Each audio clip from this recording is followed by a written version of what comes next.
Hey everybody, welcome into the back room. I'm Andy Ostroy. We have first-timer Ashley Allison with us today. We shall chat with Ashley in just a second, but first, thank you for tuning in. We appreciate you listening, and we'd love to hear your comments. So email us at backroomandy@gmail.com and or post on our social media, and we'll read some feedback next time. And if you like the podcast, please rate and review and follow or subscribe, and you'll be notified every time we post a new episode. So let me tell you a little bit about Ashley Allison. She is a media entrepreneur, creator, advocate, organizer, and thought leader who seamlessly bridges the gap between culture and politics.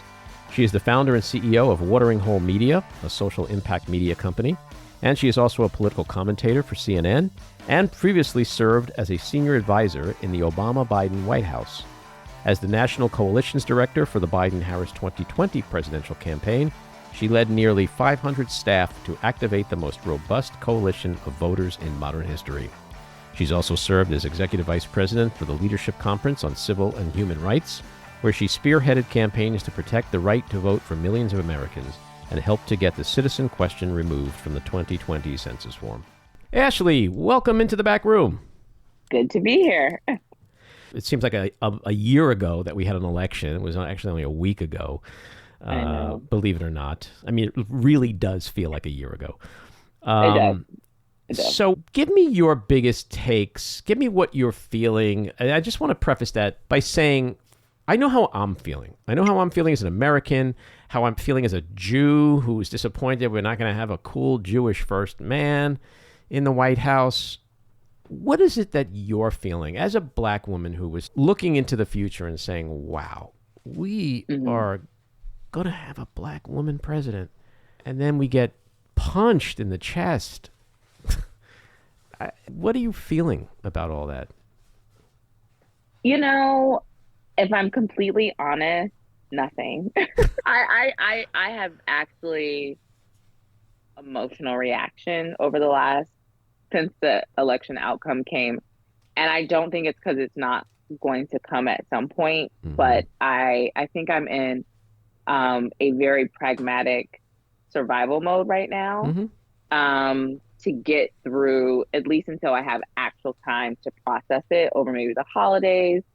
You know, I had to process it on national television while it was happening. I felt like I owed a responsibility to the people who supported Kamala Harris to be able to articulate, not feeling shame, not feeling embarrassed, to have the audacity to hope for her victory and to work hard for her victory. I also think that I have been thinking a lot about how I felt in 2016, and it was totally different. I was in shambles. I could not stop crying. And I am stronger now than I was then. I am smarter now than I was then. And so it would be irresponsible for me not to take the lessons that I have learned over the last 8 years and apply them to get through day by day. I say that knowing I have friends who are undocumented, knowing I have friends who are trans, and feel extremely exposed and vulnerable. And so the thing that I am doing right now is just asking them, what do you need in this moment? How can I be in community with you? And I'm also working really, really hard. Sure, I am disappointed, but I have been disappointed many times in my life. And so I think I was bracing myself for disappointment because the possibility of having a black female president seemed like almost unreal, but like worth a shot. And then the final thing I'll say is that, you know, the morning after election day, like 2 hours of sleep, had got off air like 4 a.m., had to be back on at 9 a.m. I found myself catastrophizing the moment that we were in. And I told myself to take a beat. There may be mass deportations, but they are not happening right now. And so I do not want to expend all my energy in a spiral, because I will need that energy when it is actually time to stand up and fight and protect people. So I'm taking a very pragmatic approach, but you know, maybe in a week I'll be on the floor, and I'm going to allow myself to be on the floor because that's what you have to do. You know, you just take it one day at a time. Well, that's a really healthy outlook. I've learned that the hard way in my life. But There's a lot of people who I've spoken to, and it's like a death in the family. You know, it's like we're grieving. There's a mourning process, and everybody mourns differently. Yes. Everybody grieves differently. But the key, I think, to your point is, as long as you allow yourself to go through that grief and mourn, however long it takes. I had a similar situation, and when I went to bed that night, I felt shitty, and then I woke up, and I was like, "Are we fucking here again? Are you kidding me?" Mm-hmm. And I started thinking the worst of everything. And I went through a crazy range of emotions. And then it just sort of started to change as the day progressed and a few days passed. And I was like, okay. So I feel like I've now gone through a full process of like that Yeah. initial grief. And now it's just the rebuilding. If there is an opportunity to rebuild. But on that note, you know, it's like a hard pill to swallow. But white people, they chose a convicted felon, rapist, white man, over an incredibly qualified black woman. And it's hard to escape that the only real difference in any of this is that she was a black woman, a black woman. And that's why people didn't get off the couch. And that's why people may have shifted and voted for him a little bit here and there. And that makes me wonder, like, is that just going to be this insurmountable mountain we have to climb to just get beyond people's racism and even maybe more so sexism? Is this country ready for a woman president? It seems apparently not. And, you know, I'm tired of hearing people say, like, this is not who we are. No, this is exactly who we are. November 5th, America said, this is who we are. Yeah. So I don't think there is a mountain that we have to climb. I don't think it's insurmountable, but I think it is one of the steepest mountains that anyone will ever have to climb, with a lot of weight on their back going up. And if you've ever, you know, hiked or done any real like climbing or downscaling into valleys, is like you've got to pack out what you packed in. So you got to carry it all in and you got to carry it all out. I think that sexism and racism definitely played into this election. I don't think it is the only thing that played into the reason why the vice president lost. I also think that clearly we are not ready because we have yet to have a female president. You know, I'm like, if we were ready, we would have done it already. If we knew how to get over the battles and tribulations of sexism and just the barriers, we would have done it. And I said that a lot on air. Like, it's not like we haven't already elected 46 dudes. A woman, like, we're more than half the population. Like, if we wanted it, we could have done it, and we haven't. So the question is why. I think I am trying to not speak in absolutes, because I think what actually happened is that, yes, he was told people to go storm the Capitol on January 6th. He's been indicted 91 counts. He has 34 felony convictions. He has said things about women that are derogatory. He has said things about people of color. He has said things about Jewish people and Muslim people and all of these things. But for some reason, people did not care. And so the question that I am trying to ask is, why did you not care? That is the solution to this problem. And I think in that answer, there will be sexism, and there will be misogyny, and there will be racism and prejudice. But I also think there will be other things that we are not expecting. And I am just at the point in my life where I'm like, okay, if I like will endure it on national television, you know, with somebody I don't agree with, I got to listen to you if I actually ever want to win again and build a country where we can elect a female president, where we can elect someone who identifies in the LGBTQ community as president, all of those things, where we can have an Indian American, when we can have an African American, when we have a multiracial president. I think that like we have to ask those questions about why did you not care, and really get to the emotional experience that people are having, that I think our politics, I think the Trump campaign did a really good job at tapping into it, even if those emotions were not rooted in fact. But most emotions are not actually rooted in fact. They're rooted in, like, I woke up the next day and I was like, everybody's being deported. That was an emotional reaction. That was not a fact. But like it made me then behave in a certain way. So that's how I'm approaching it. But yes, of course, I will say it. It's not 100% why she is not president, but it definitely plays a strong percentage point that sexism and racism is real. And if it wasn't the case, then she probably would have been elected. Mm-hmm. So let's put sexism and misogyny and racism aside for a second and talk about these other things that motivated people to either vote for him or stay home. And it would be intellectually dishonest if we put this election under a microscope and didn't, on some level, look at the candidate herself. And just let me preface that by saying I happen to think she ran a flawless campaign, personally. Mm-hmm. There was a couple things here and there that I probably would change if I had the ability to. But given the fact that it was a truncated campaign, she came in as a black woman, stepping into this monumental shit show. She didn't lean into the fact that she was black. She didn't lean into the fact that she was a woman. Ran a fairly centrist-ish campaign. But still, it's fair to ask, what would she or could she have done better if we could turn the clock back? I know this is going to be disappointing to you, but I'm trying to avoid the hot takes right now. Mm-hmm. But I do think a couple of things. And we have seen this conversation happen about the media ecosystem. Mm-hmm. And that I think that I have said this for a very long time, though, when I was working on campaigns, is there was a lot of money spent on paid media, a lot.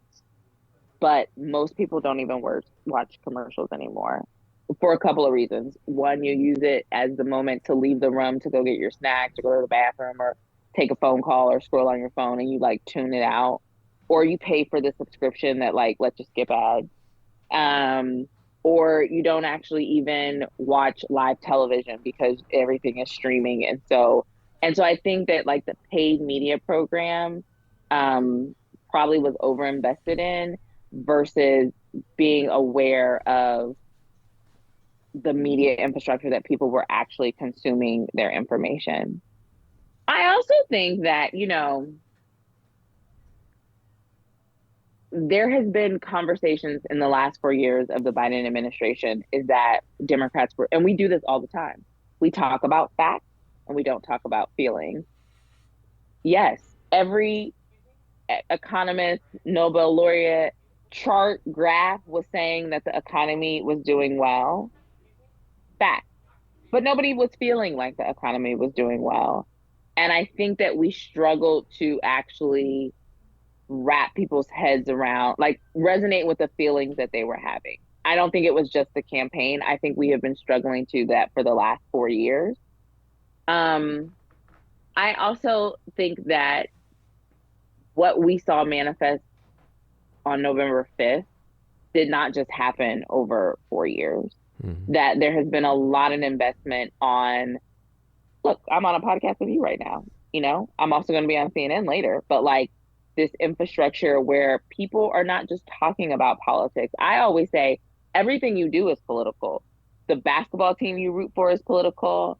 The food you cook is political. The clothes you wear is political, even if it has no candidate, no party affiliation on the thing. But like, you've got to go 3 levels deeper and not just look at the surface. And I think perhaps we haven't, as a party, looked at the 3 levels deeper. We've just been looking at the surface. And then the final thing I will say is that we should have had a primary. And, I think I used to say this on air in 2022, is that everyone, including Joe Biden, has the right to run for office and run for president. But we should not have expected anyone to be able to do the impossible or the never have been done before and either run a primary in 107 days once the president decided to drop out of the race. That was like a recipe for disaster, I always felt. Because either way, you would have fractured your coalition. So I don't want to play that game. But if we wanted a primary, we should have had a primary in 2023 like the Republicans had. And then we could have whatever outcome would have been. So I think there's like a lot of different reasons. I think the campaign did the best that they could with the time that they had. And look, like, it's really hard to change people's minds in general. It's almost impossible to change their minds in 107 days. And I was feeling this and I wasn't really listening to my gut, but people kept saying like the internet is not real. And I'm like, but real people are on it. And I'm like hearing these conversations happening. And rather than being like, this is a problematic conversation and not being like, shame on you for this being a problematic conversation. And instead going into the conversation and being like, here's an intervention. Let's have this. We didn't do that. We just kept saying like, it's not real. It's not existing.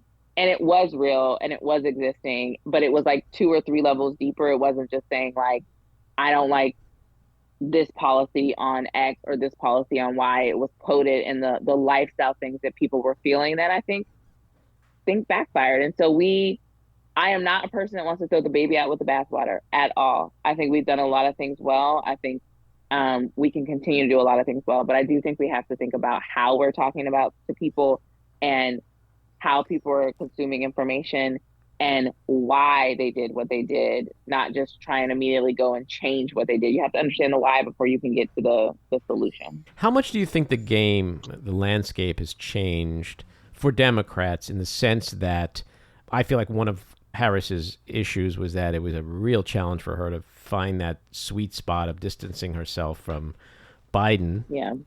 and being an agent of change. In fact, that one question that was asked to her, which I felt was the biggest issue, was, what would you do differently? And she was like, nothing. Nothing. Yeah. But when you look at voters, not the MAGA crazies, but just like the people who are like, I'm fed up with politicians. I'm fed up with business as usual. I want to shake things up. I want a disruptor. All those things, all that sentimentality. Can Democrats in the future, if we're lucky enough to have another election in 4 years, can they put up traditional candidates again?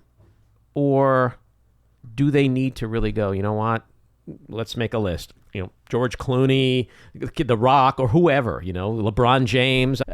Has what we just experienced change politics and politicians and campaigns? Well, I think it changed in 2016. Right. I think that was when the change happened.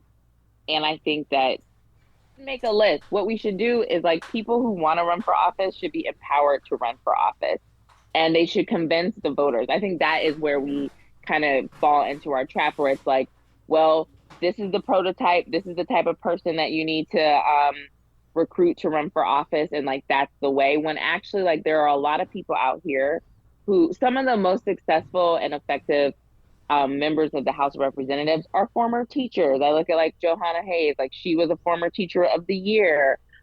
People who come from, like, you may like her or hate her, but like AOC was a bartender, right? It's like people who come, I always say like the solutions are closest to people, are rooted in people who have to experience and face the problem on a day-to-day basis. So like, let's empower those individuals to run. Let's like set the level playing field so it's not just like the party apparatus pushing those type of people out. Look, if I don't know if George Clooney should run for president, probably not. Like, I don't know what his where he stands on all those things. But if you want to run and not make politics feel like this abyss that you can't even figure out how to like run for office. But I know a lot of people who do want to run for office but just cannot figure it out and are intimidated by it because it doesn't seem like there's pathways to do it. I also just don't want to like, one of the things that I think I'm nervous about in the party is the backlash that groups who are important to our coalition could face right now. The Republicans in 2020 did not soul search when they lost. Mm-hmm. They did not. They doubled down on the election fraud and they recommitted to their plan, even though they lost in 2020. They won the governorship in Virginia, which was like the brightest spot they had in a long time. They lost again in 2022. They lost again in 2023. And then they won in 2024 because they did not just abandon ship. And what I am worried about is that in this moment of great loss, there will be this massive backlash where like the only people we need to center in the Democratic Party are white men. And that is a flawed approach. Actually, what you should do is really say what you stand for, talk about the people you're going to defend, bring them in, understand why they did not show up, and build a stronger coalition, not just abandon them in the moment where they're the most vulnerable. And I want a candidate that wants to do that.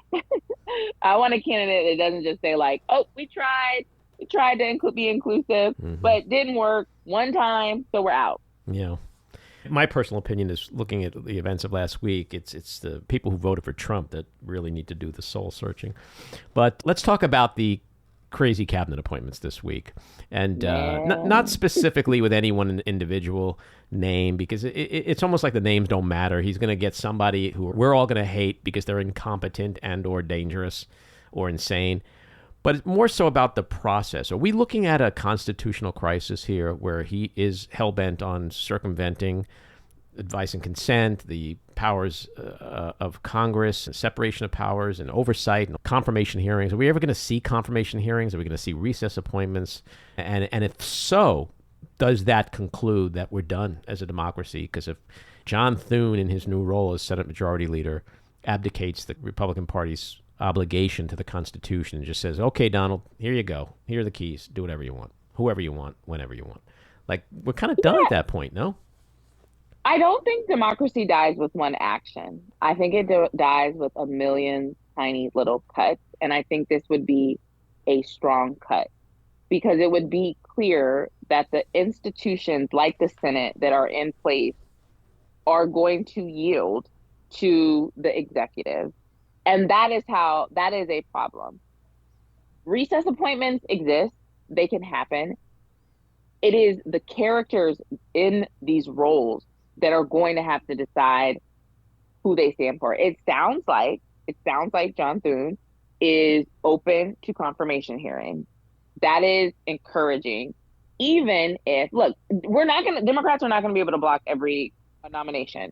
Like, this is just the way the democracy works. I think that, like, Donald Trump was elected, he won the House, he won the Senate, and so, like, he's going to be able to get some people through.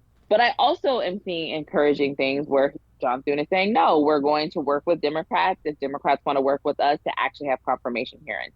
If we don't, I think that's one step closer to being like, okay, this is how people yield.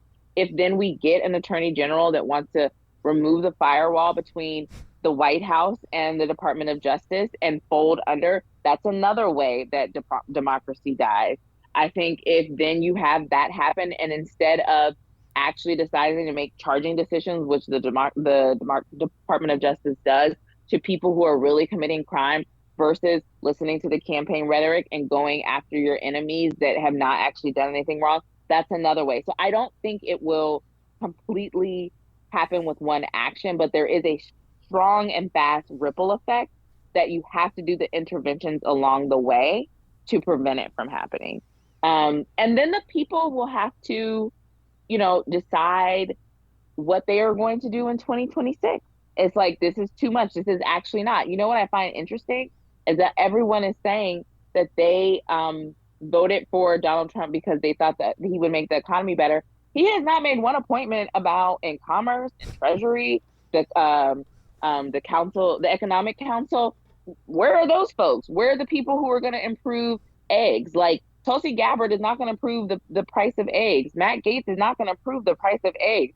So he is going to have to deliver for the American people. And then I think the biggest character in this is the voter, is the person who voted for Donald Trump and said, you made me a promise and you aren't making good on your promises. You're doing all the things that all your supporters said you wouldn't do. And I don't like this. And I'm going to come into intervention. It is important for the people who voted for Kamala Harris to stand and say, no, we don't want this. But it's also the people who voted for him when he cannot and does not make good on his promises to hold him accountable, and his cabinet members and his Senate members and the House of Representatives. So I'm trying to remain optimistic. I don't think it happens in one false swoop, but it is a tell that it could happen fast.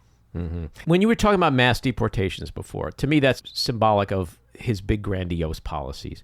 When you think about these appointments, the reality is this administration is going to be filled with nothing but chaotic, incompetent people who don't really know what they're doing. There's also going to be defections and resignations, I gather, across the board in some of these agencies. Are they actually ever going to be able to get anything done? Because if this was a business and you fill it Yeah. with executives from top to bottom with incompetent, chaotic people, how do you achieve anything? How do you innovate? How do you bring money to the bottom line? Like, are they going to be their own worst enemies, I guess is what I'm asking. Well, the one thing I would encourage is that all these public servants who are in career jobs at these departments is not to quit, is to do the job that you have loved for years and protect our government. I think what their goal is to destroy the administrative state so they can just do it without all the checks and balances. I have worked in the federal government. It is not an easy place to navigate. And so he is nominating a lot of people who have never worked in a federal agency. So even understanding where the bathroom is sometimes challenging. So I do think the delay, I also just, to be honest, I've talked to people who worked on Donald Trump's campaign, who are helping on the transition. They know they are going to struggle. They will be able to do some deportations. But Matt, it is almost impossible to deport the amount of people that he is talking about based on the amount of cost it would have, on how it would actually destabilize our workforce, our economy, the things you have to build to actually make. So again, this is where it says, like, you made promises and you aren't making good on it. I think that he will be able to do some things that hurt a lot of people, but it's not going to just happen overnight, which is why we have to remain vigilant and not just become not to say that people would, but like complacent in like, okay, well, this is just what it is, and I'm just gonna have to figure out how to work around it. It's like, hold the line in those moments so that the next chip doesn't fall too fast. Well, that's really sage advice, because there is going to be a midterm election in 2 years, and that could change everything, and people have to stay focused on that. Ashley, this was a great conversation. I could literally talk with you for hours, which means you'll have to come back. Thanks for coming on. Sounds good. Thanks for having me. All righty, take care. Okay, bye. This episode of The Back Room was edited and produced by me, Andy Ostroy. It was co-edited and co-produced by Maddie Rosenberg, and co-produced by Jen Hammoud. Our theme song was composed by Andrew Hollander, and our logo was designed by Cricket Langell. And special thanks to Patricia Wind. Please take a moment to rate and review the podcast, and also follow or subscribe. Until next time, keep your eyes on Washington, Hollywood, and your own backyards, and have a great week.